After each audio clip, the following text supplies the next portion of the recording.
Fam, what good? It's Ocean, man. The Ghost. We back at it.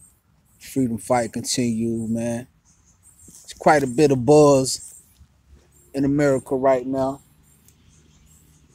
Due to the fact that black people, finally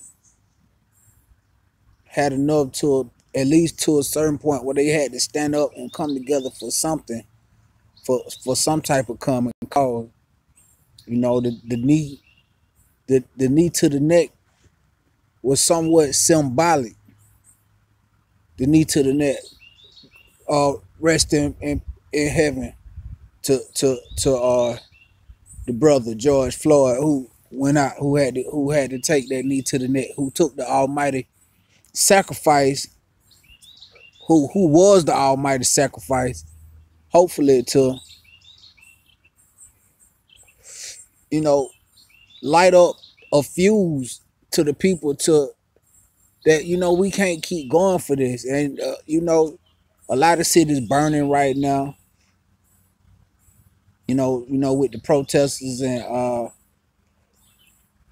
it ain't no regard for these establishment, because for one, us as a people, we don't own none of those establishments. And it's like,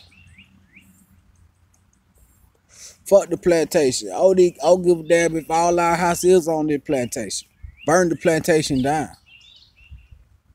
So, cause if I gotta be uncomfortable, then everybody should be uncomfortable.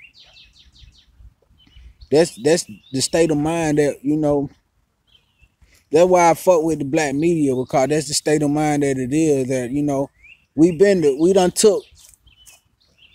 took the grunt of every ass kicking that done came through the 50 states. We black people, we took the grunt of that ass whipping every time. Took it with a smile, got up and fought harder, even though the game was fixed. And we know the game fixed. And everybody who a part of the game know the game fixed. And we done took all of that over the years. Took it on the chin. And keep on playing in the fixed game. I made a post.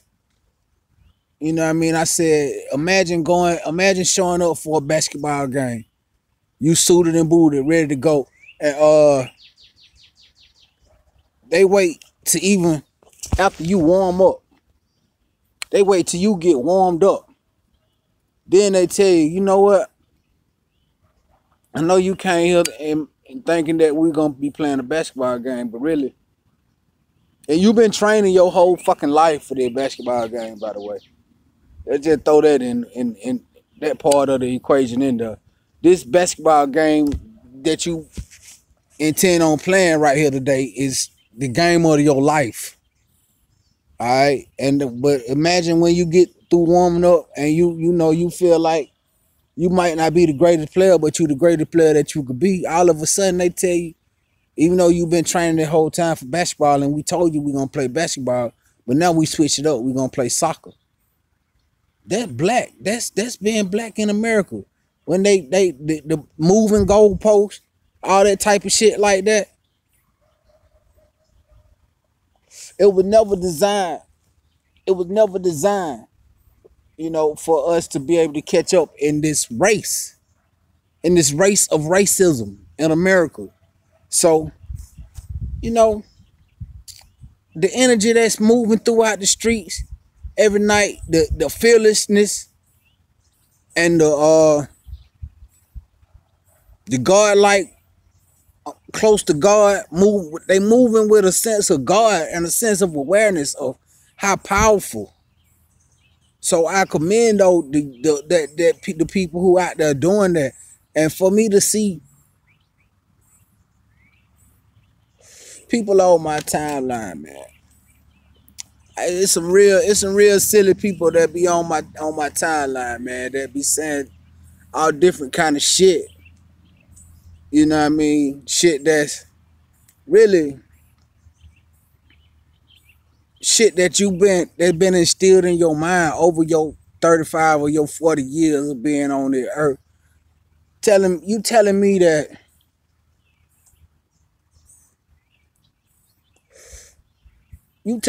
I gotta go and vote, and I gotta pick the lesser of two evils, which it ain't no fucking lesser of the two evils. But you telling me that I'm foolish, or my opinion don't matter if I don't decide to participate in this game that they been had y'all niggas participating in the whole fucking time and telling you that your shit count, but the history of and the evidence of the vote show you in plain sight that your vote ain't worth a shit to them people. Just, you know what I'm saying? This is something that this is an example that I can, revert right to in my mind, even though I'm not no fan of this lady either. But Stacey Abrams ran for governor in Georgia, whatever, last year or the year before or whenever. But the nigga who beat her, Brian Kemp, was in charge of counting the fucking votes. So that I just use that as an example to let you know, or to show you, or illustrate to you, an example of how tricked out that this system is, that's been in place for the white man over these, last 500 years. So you telling me that, you telling me that my opinion don't count because my vote ain't registered. And you know what I mean? And all I see that you got to contribute to this whole situation is some damn near some slave mentality type shit. You know what I mean? Why you want to burn it? Why you want to burn it? Nigga, we don't own none of that shit. And they meant for us not to own none of that shit. We don't own no fucking Target. And get what?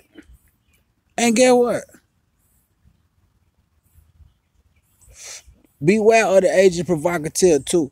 Provocateur, cause you know what I mean?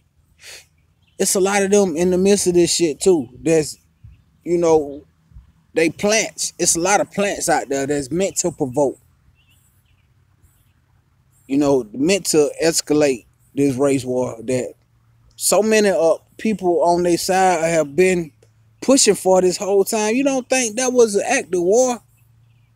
When he leaned on that man's neck, somebody that he knew personally, walked and worked with personally, you don't think that was an act of war? Look at me. I'm just saying, man. But I know all white people ain't bad, so you ain't got to tell me that. You ain't even got to prove that to me. You ain't got to prove that all white people ain't bad to me. But at the same time, it's hard for me to, it's a touchy situation. So, but I'm not here to wage war on white people. I'm here to wage war on white supremacy and systematic oppression. So I understand. If you a white person that understand what the struggle of the black man, and you not willing to put whatever on the line, you know what I mean, to show, then I consider you a brother. But like I said, it's so many my own personal people that see that picture they life through the lens. They picture their own self through the eyes of white America. So they see themselves as, this small footstool of America. So they still show gratitude for white people showing just the smallest amount of humanity toward them. And I'm cut from more of a cloth where, give me what the nigga said, give me liberty or give me death. I don't want no crumbs off your table. That ain't exactly what make me tick. Is eat no crumbs off of no white man table. You know what I mean? I want to set my own table for my own people, and I want. But guess what? I want what's owed to me. I want what's owed to me. You can't. If I had 500 years, if I had 350 years, If I had 350 years of free labor, of course, my kids and my grandkids and my grandkids and my grandkids and my grandkids, of course they gonna be wealthy. Of course we gonna establish generational wealth. If I got 350 years of free labor, or 350 years of turning nothing but a profit, of course. So, you know, this is something, when we speak of reparations, it's about time to get back on their hard cause.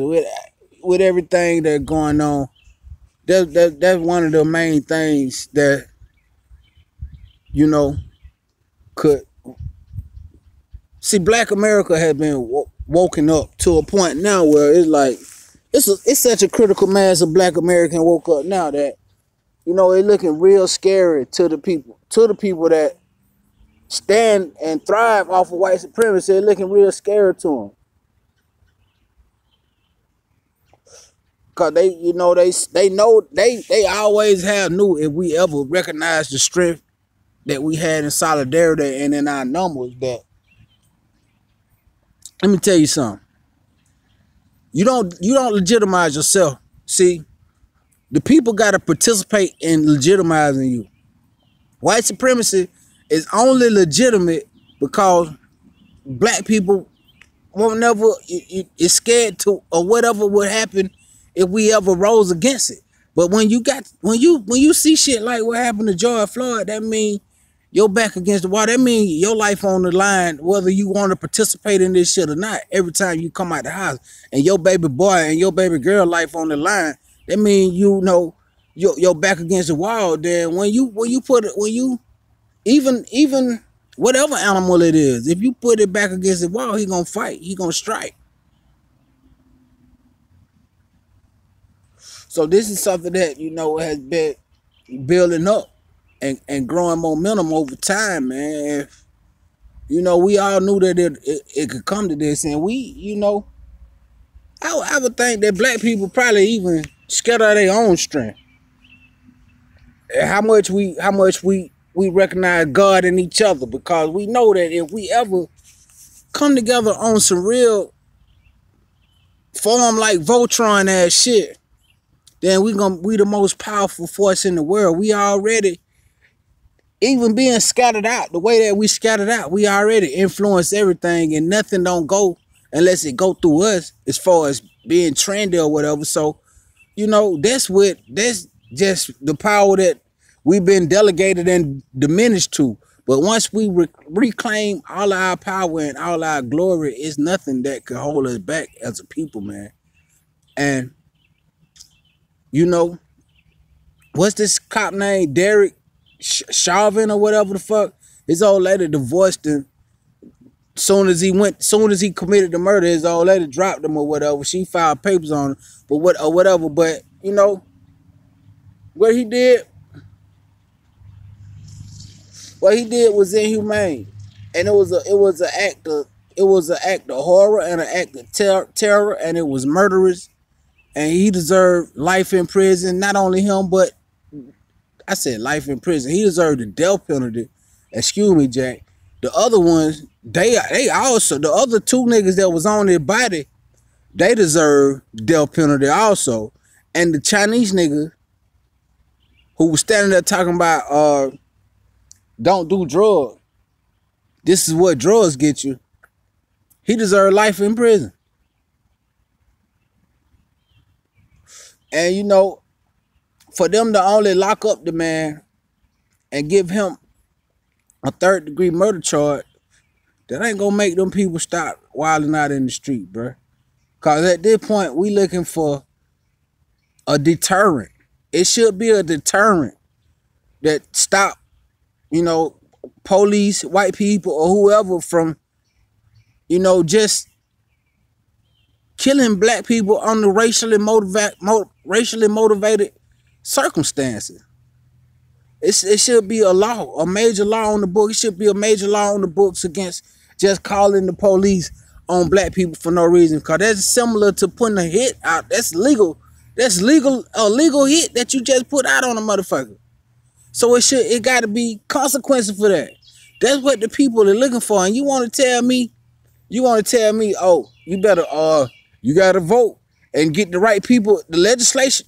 No, motherfucker, the nigga that's in there in office right now, he can write the legislation.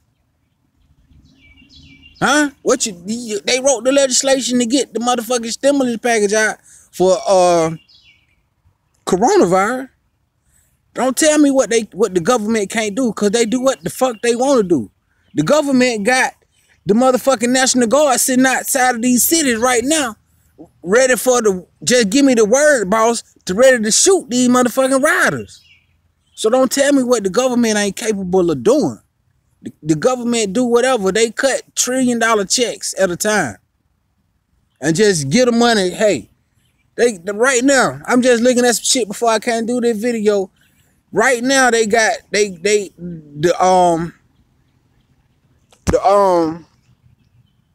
airline industry.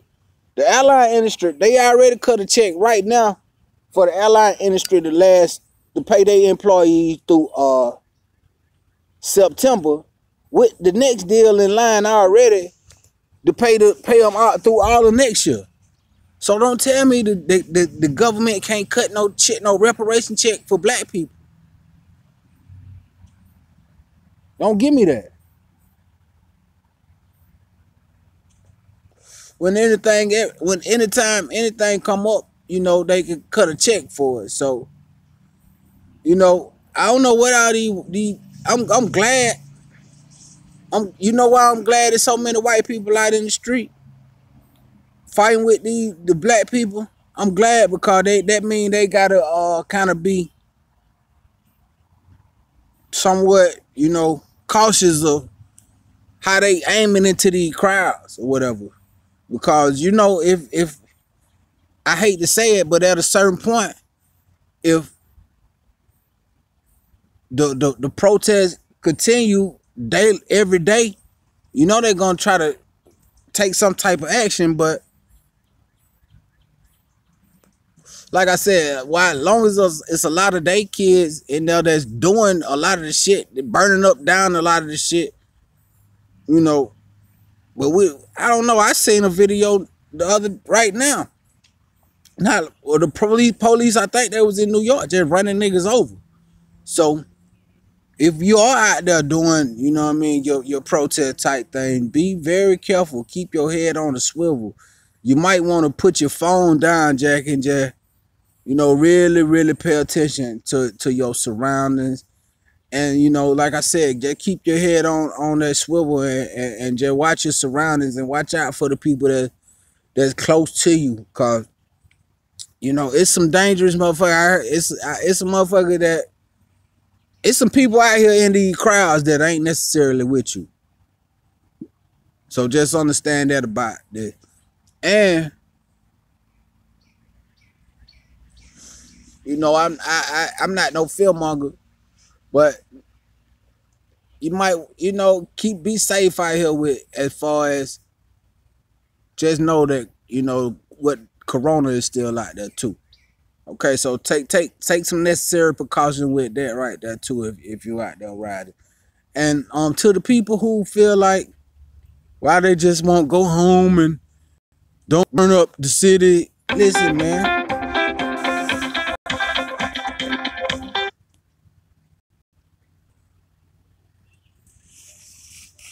Listen, man.